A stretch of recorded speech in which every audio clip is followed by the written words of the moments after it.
અંજારના સવાસર નાકા પાસે આવેલ અંજાર ખેતીવાડી ઉત્પન્ન બજાર સમિતિની સબ માર્કેટ યાર્ડ એટલે કે જથ્થાબંધ શાકભાજી માર્કેટમાં વરસાદ બાદ કાદવ, ગંદુ પાણી, સડેલા શાકભાજીનો કચરો અને અસહ્ય દુર્ગંધથી ગંદકીનું સામ્રાજ્ય સર્જાયું છે, જેના કારણે ખેડૂતો, વેપારીઓ, ગ્રાહકો અને વાહન ચાલકોને ભારે હાલાકીનો સામનો કરવો પડી રહ્યો છે.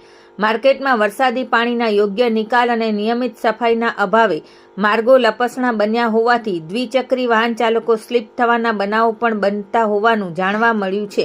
વેપારીઓએ જણાવ્યું છે કે માર્કેટની જાળવણી અને ડ્રેનેજની અસરકારક વ્યવસ્થા કરવામાં આવતી નથી.